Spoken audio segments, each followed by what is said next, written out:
Bill, you're the senior committee member. Do you want to call the meeting to order? Get us started.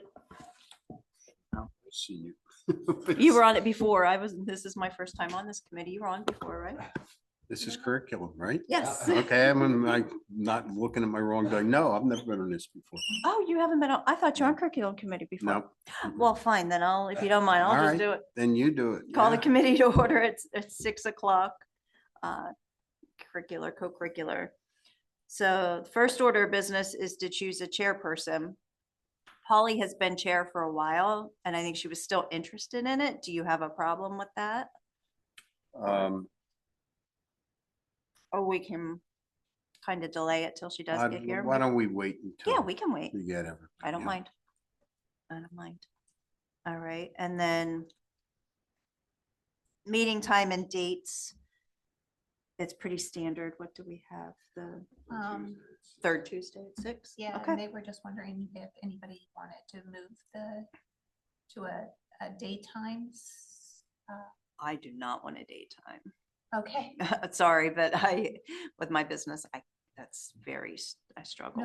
No. I mean, So, I would agree. I think that we should try to get it so that, and with Polly also working during the day, I don't think she. now I can wouldn't do have a either. problem with moving it up a little bit. What do you mean? know, Like late? Instead of 6 o'clock, 5:35, whatever you guys can make. 6 is the absolute earliest I can. My business closes at 6. So All right. I struggle for that. Yeah, There's Polly. Then Let's see what Polly has we to should say. keep it, if that's the case, we should keep it that way. So Yeah. Polly, you good with the third Tuesdays at 6? So third Tuesdays, I was just going to say something about this. That is like today, even I have to take my daughter to a 4-H meeting and I have to be in Lamar at 7. So I have to leave here real soon to get her there. So I don't know if we could maybe do like the third Monday. If we do the third Tuesday, I can still do that, but I need it to be maybe a little later because I'll be in Lamar, like I said, at 7. I'm good with Monday. if I'm you're okay good with Monday. Mondays. Yeah, I'm okay with Monday, third Monday. Yeah, I'm good with the third Monday. Are you still okay with at least 6 o'clock? Yep, that's fine. And then we'll go back. Polly, I'd like to nominate you for chair if you're still willing. Yep, that's fine. So do you have your agenda up? Do you want to take over? Let me bring it up. Sorry, I'm running a little late. We're on schedule revisions if you just, till you get it up and then, so whoever's working on it, that's Deb. So Central Mountain High School isn't LinkedIn. I have printed copies of the Bucktail that is LinkedIn, but also the Central Mountain for everyone. And then I'll just talk about them a little bit. So Jim, You want to wait till you get to a mic, so Polly can, sorry.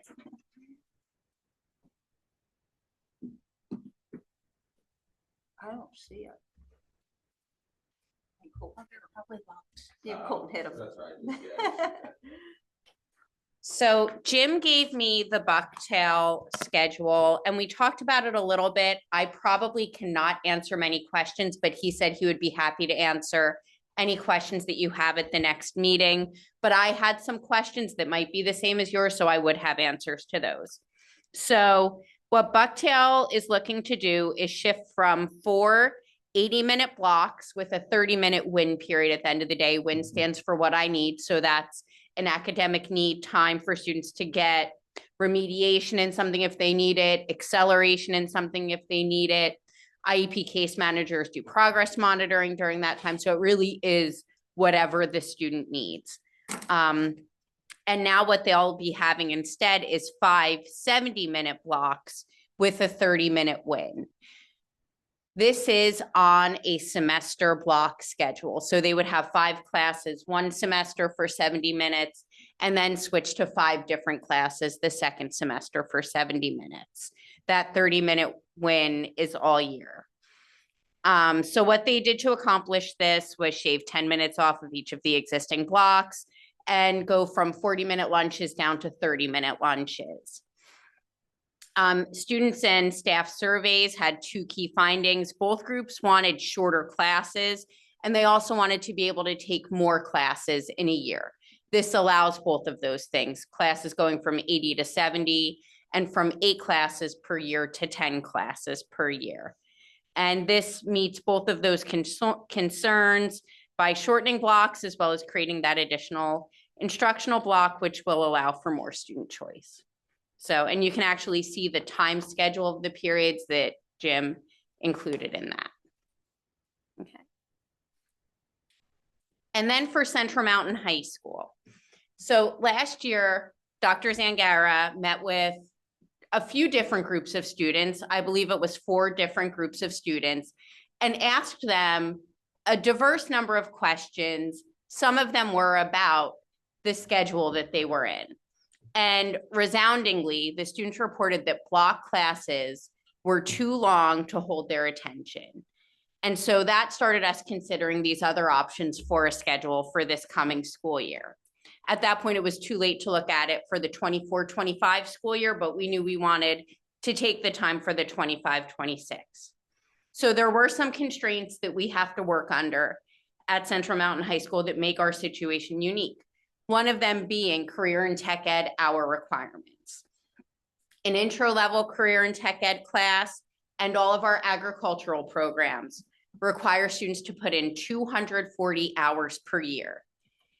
In 172 to 176 day schedule, which is what we can range from, then that means their classes have to be at least 80 minutes worth of time each day. So we also were working under graduation credit requirements.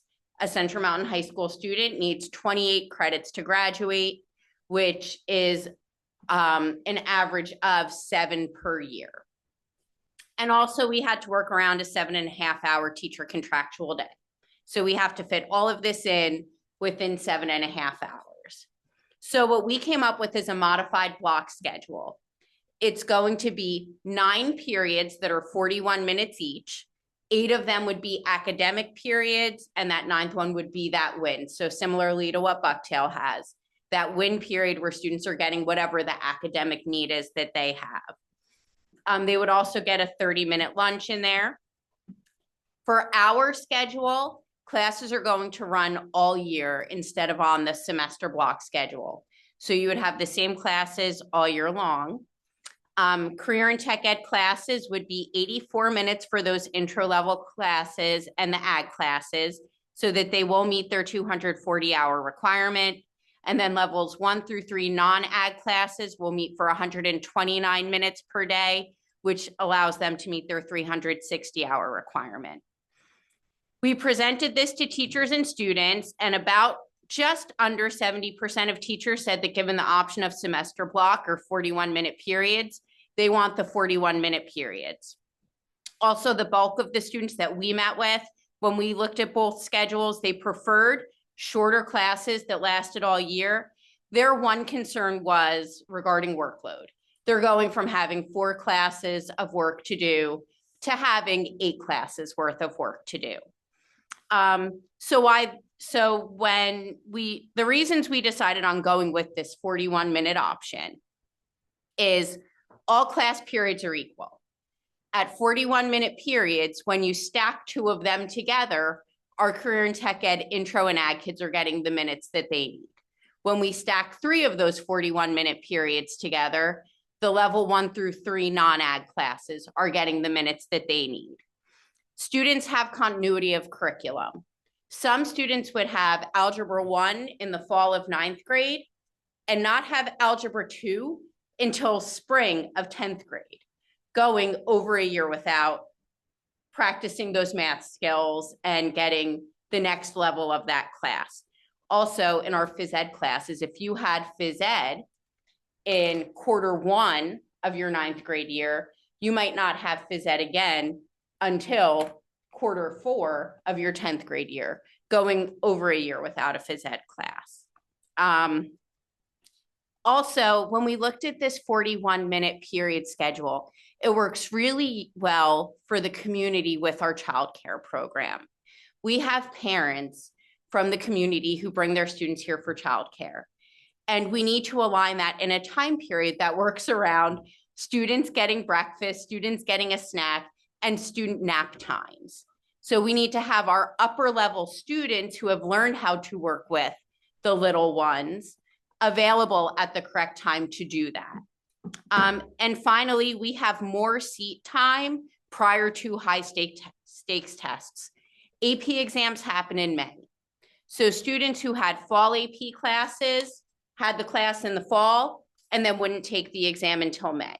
Students who had the class in the spring, those AP exams start in April. So they would only have until April to learn that content.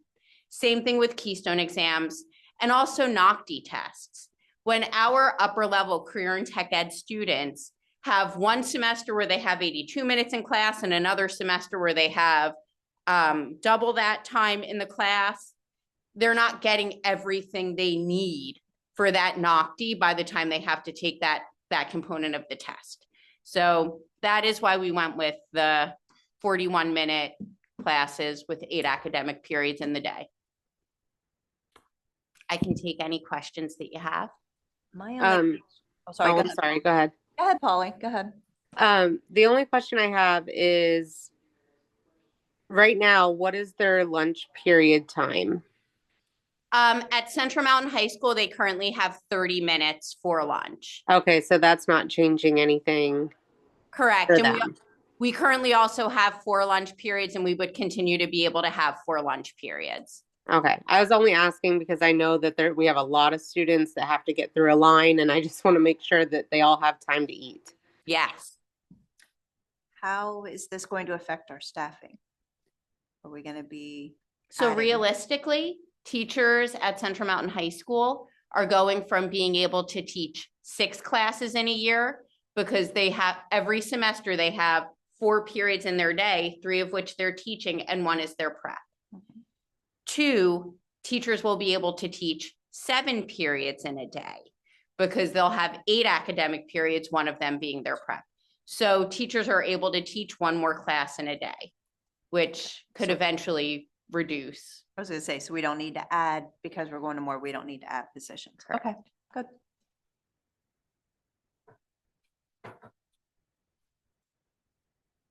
I'm wondering about, you mentioned that these, excuse me, potential gaps between in continuity with things. We're actually, That does not sound like a real Yeah. good idea to me. we're closing those gaps. So the semester block schedule had those gaps because they would Oh, have, I'm sorry. I yeah, misunderstood. no, it's a great question. And that was one of our really important considerations. We were worried that students were losing between Algebra 1 and Algebra 2, between Science 9 and Biology. All right. So to Well- go all year having the class and then jump right into the next level the following year is going to do a lot to bridge that gap. Well, all right, yeah, I think it's a good idea. I mean, it's, even back in the dark ages, when I learned about it, it was, your optimum attention span was about 40-45 minutes. Mhm. Dr. Redmond informed me at a meeting earlier that it's now down to about 7, which makes it even less wise to have an hour and a half or, thing, in my opinion. So I think this is moving in the right direction.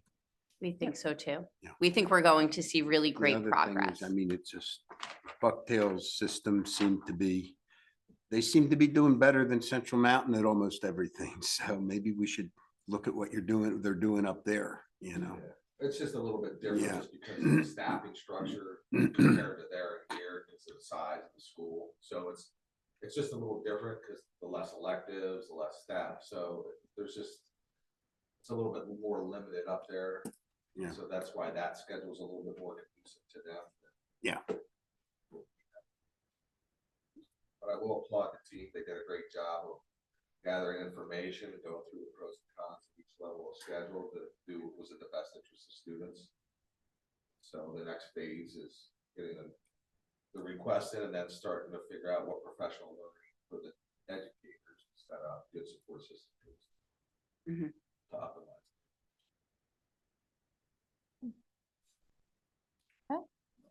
Thank you. Thank you. Thank you. Okay, so next is the review of the fall sports season. I don't think Dave is on, is he?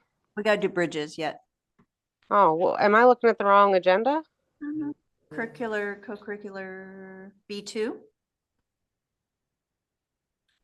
Nope. After the schedule revisions is bridges. Right underneath third schedule third edition. revisions is something called Bridges Third Edition.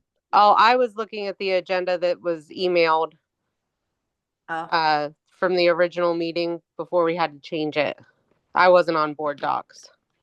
yeah, so they added this, the bridges third edition. Okay. Well, thanks. Maybe you guys should take over the chair.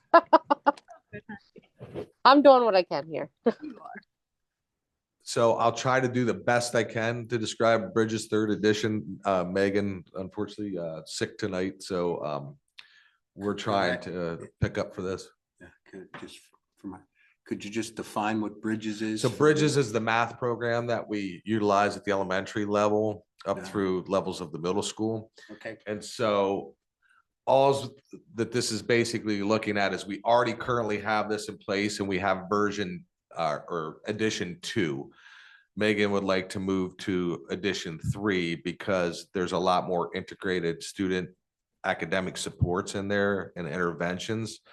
So it's just every so often they make different iterations of this program. And so as you know, the research comes out and best practices evolve, then they take the program and they incorporate these things into it. And so it's just basically staying up upon the times and it, you know, looking at these interventions and the best practices of instruction within the math. So she'll gladly, you know, if you need more information when we have the meeting to discuss it more, I'm sure she can fill you in on the exact details of it. I'm just giving you the 30,000-foot view of it, but it's just the next iteration of what we currently have.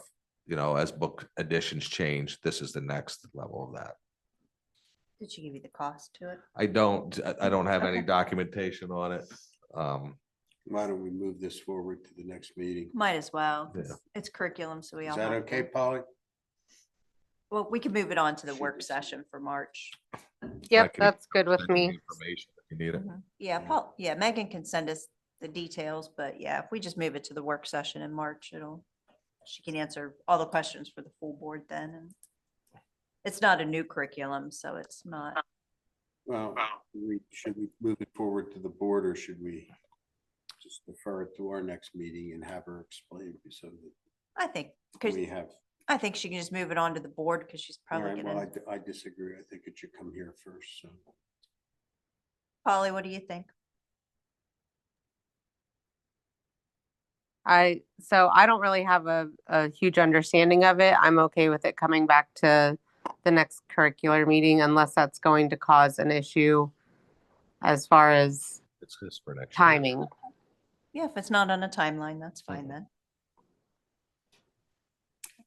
Okay, so then the next thing is the fall sports. Nobody's here. No, yeah, nobody's here for that. I think that he just provided, because both of our basketball teams play in Hollidaysburg tonight, so that's where everybody else is at right now. I see that he did put attachments on here to give a summary of the participants in each sport. Both Jim and Dave put on there, so there's Bucktail data on there as well as Central Mountain High School. And then it also, I think he gave a document that talks to you about the number of coaches to student athletes on each in each program. So that way you can get an idea of the ratio of how many coaches to student athletes there are. And I think that's overall, it's just basically informational. Yeah, Okay. some of these seems to me like they could use some more coaching if, you know.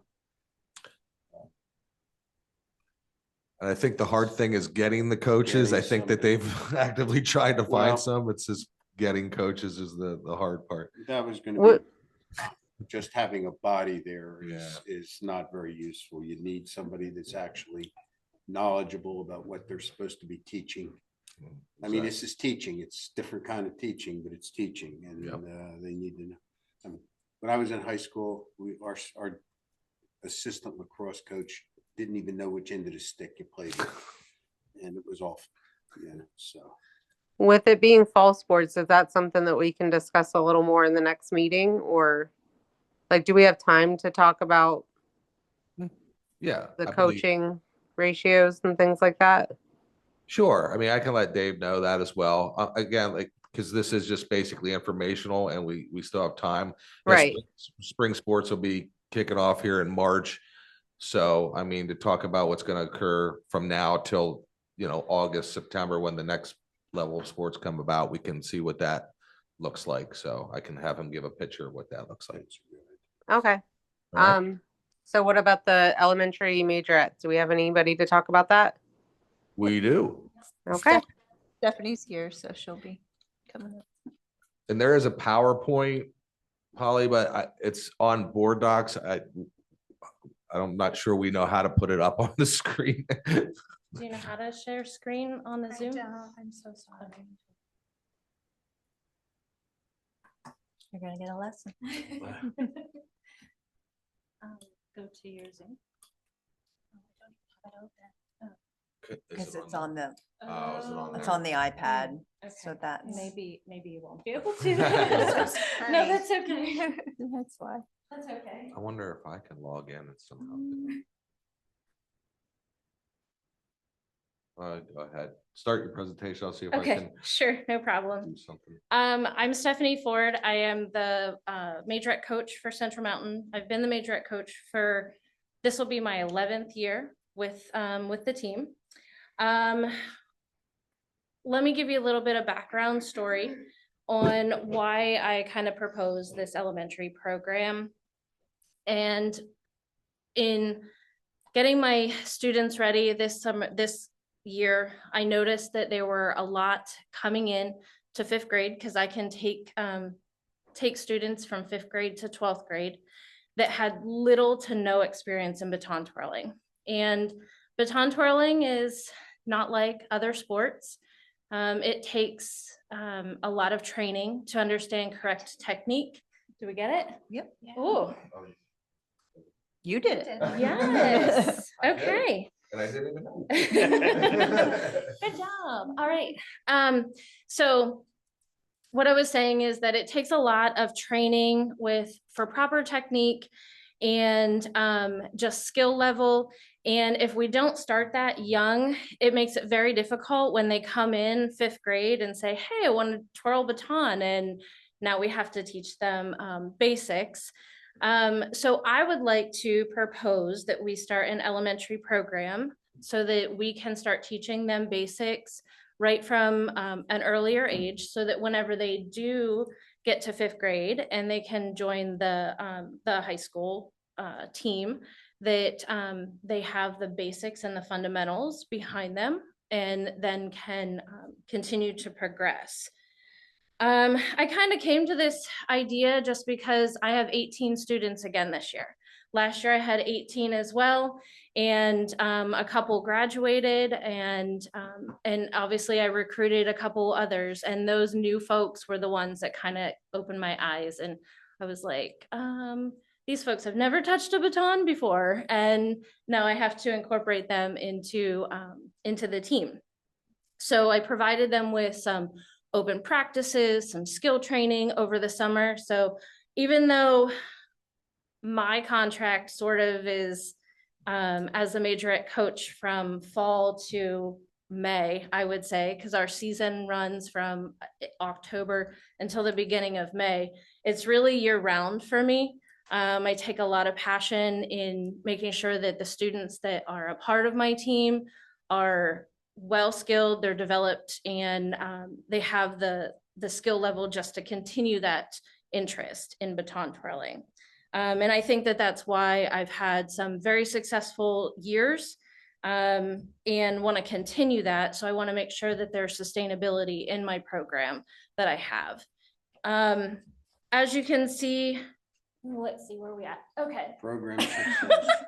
Yes, so I've just added a couple of things in here, just some successes that my program has had.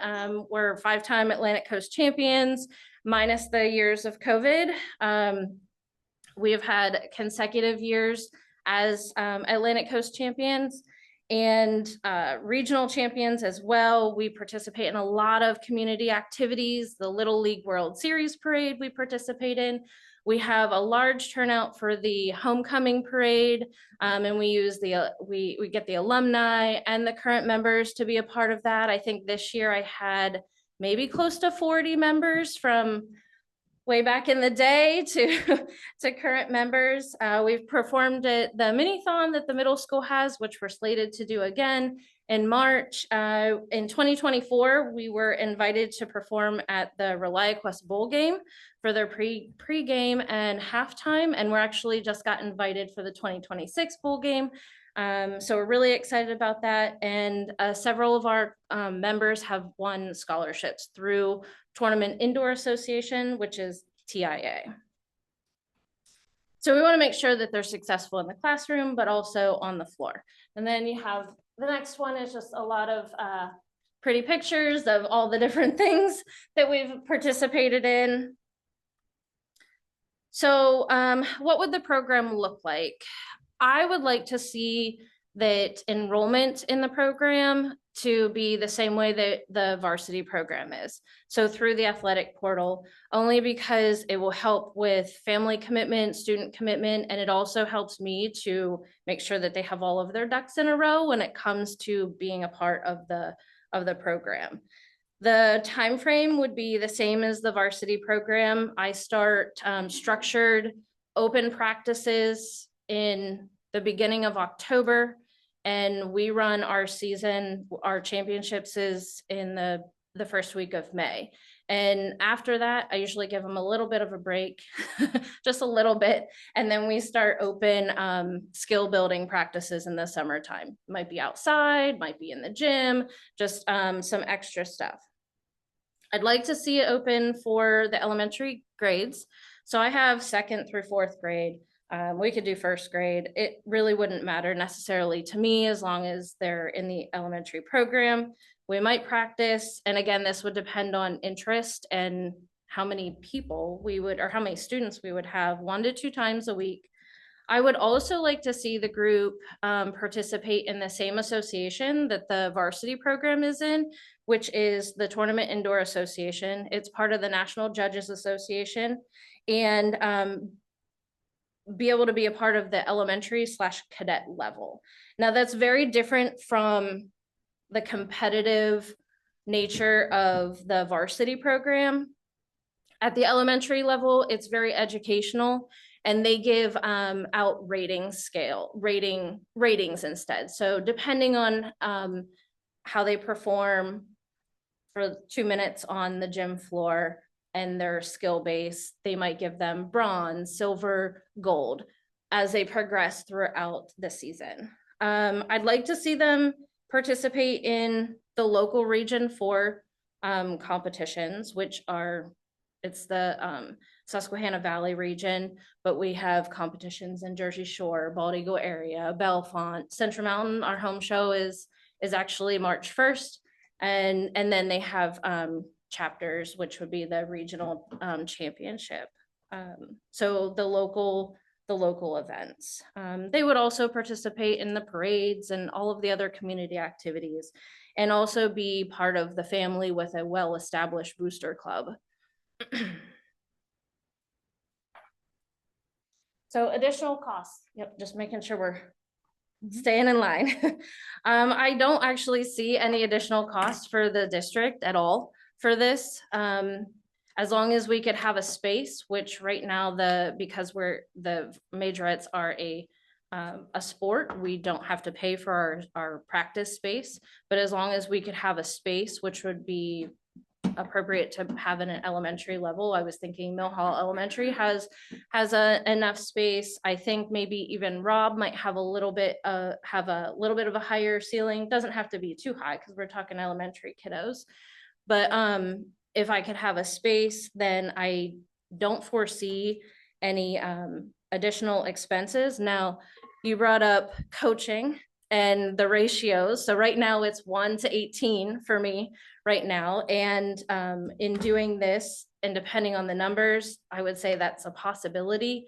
But I have a lot of juniors and, well, it would be sophomores and juniors that are thinking, if this happens, it would be great for a senior project to help volunteer.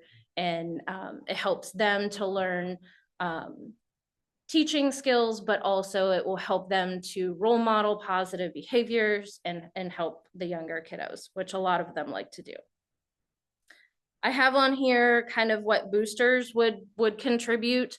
And again, our booster program is very financially in a good place right now. And all of that comes from fundraisers that we have, our home show, we have a craft show, we have all of these fundraisers. And these expenses would come from the booster program.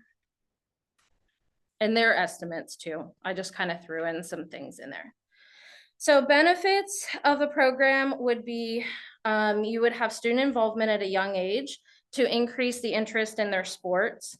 It will start building some fundamentals and basics for baton twirling, establish a positive atmosphere.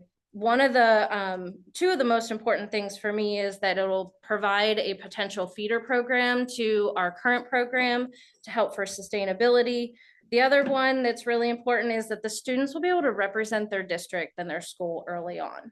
That's something that I see that, you know, the elementary schools will say like, wear Central Mountain gear, but wouldn't it be cool if they were able to wear something that they're actually a part of, like a sport or activity?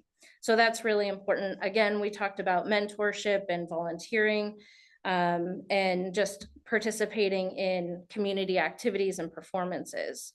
Again, the challenges, and we kind of already talked about this, is making sure I have a space. And then if there would be a need for an assistant, but that I guess would be to be determined. And that's kind of it in a nutshell. Questions, thoughts, concerns? How many people do you think you can work with well at your maximum level? In other words, you're saying you got 18 people, you know, can you handle 18 people, or do you need help already, or? Well, I have a parent who also has some twirling experience that is one of the approved volunteers, and she comes to practice with me every practice, and she kind of is my sidekick. So at 18, I have her. So all 18 students currently practice at the same time. We have a show that we have put together that's about 4.5 minutes long. So for the elementary program, that would be separate. No, you're good. That would be separate.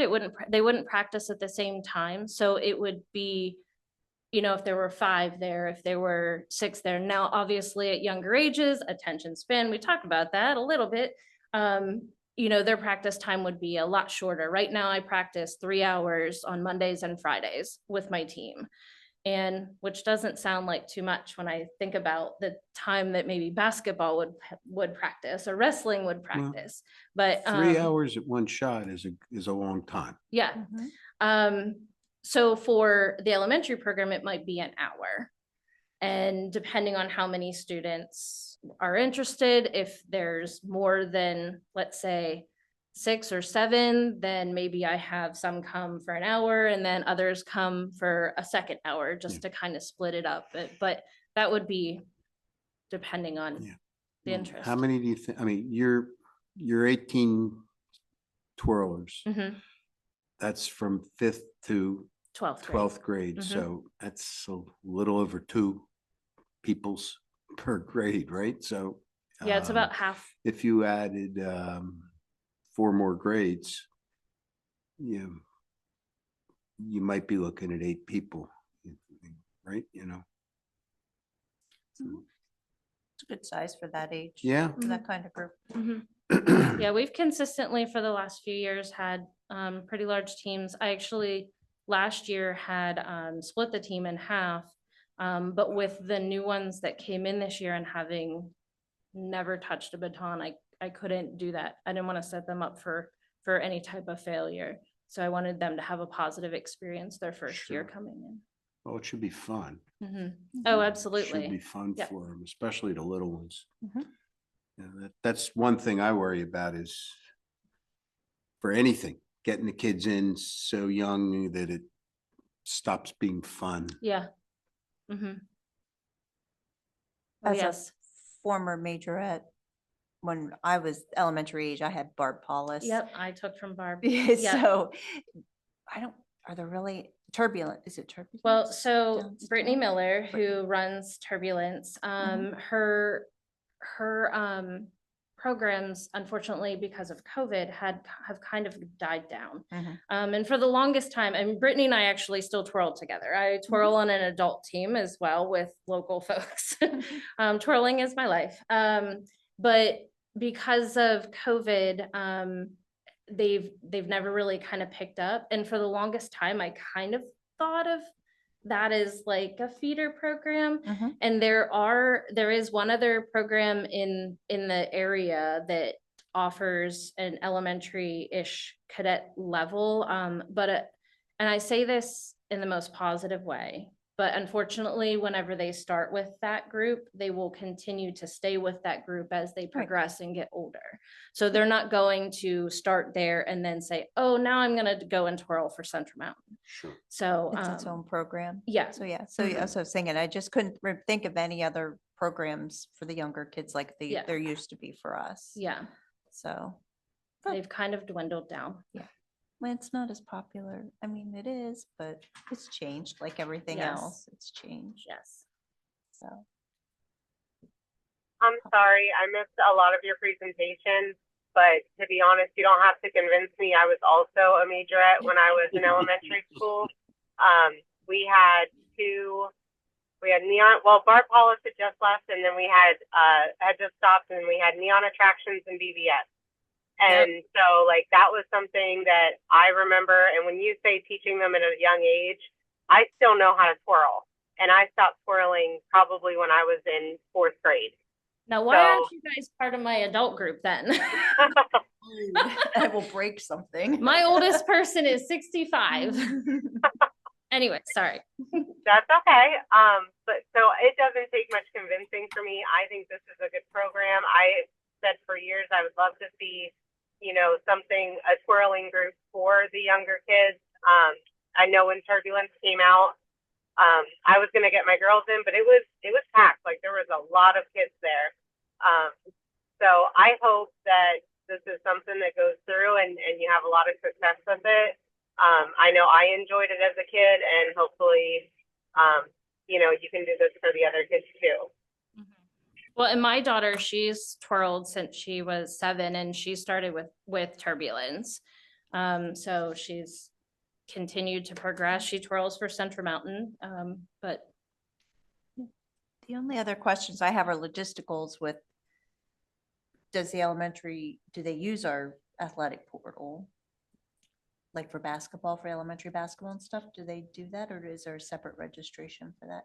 It's logistical, Yeah, not That- just- that's- We'll have to- Well, that could be fixed easily. Yeah, I think that's. I think so. Yeah. Yeah, just figure it out. Yeah. And we practice at Woodward, oh yes, Tried I to- remember practicing at the Armory. color guard. When my That sister was- was in color guard, we did that, but whew, You're, a lot of holes in the ceiling at Mhm. Woodward.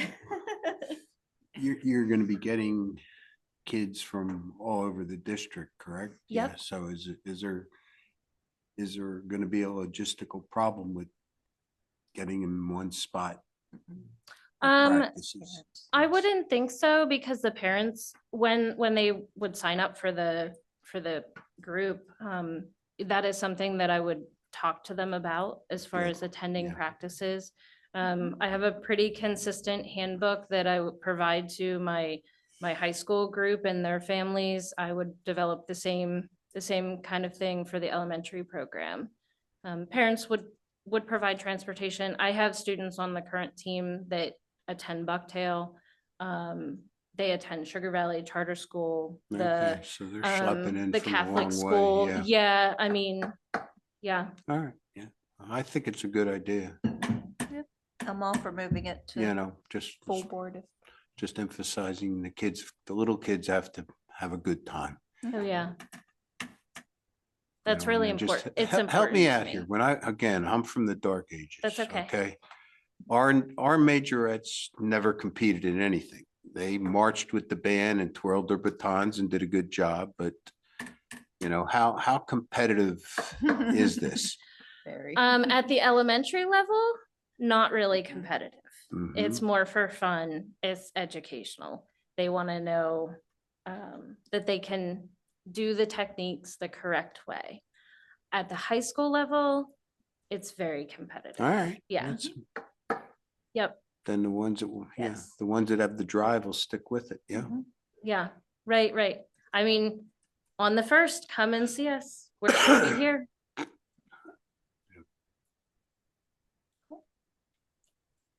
Is there anything you think, does Dave have this Dave has it. Yeah. his mhm. side and- Yeah, because I think he linked it to the. Yeah, so I think we're okay with moving it to full board, just see what administration says about logistics. Sure. Okay. I'm good with that. Okay. Thank Thank you. you. Thank you. Yeah, I think that was, I'm driving, so I think that was the last thing on our agenda. Yeah, Was that's It right. was. Favorite Okay. part is adjournment. So meeting is adjourned. Thanks, Polly. All right. Thanks, Paul. Yep, thanks, guys.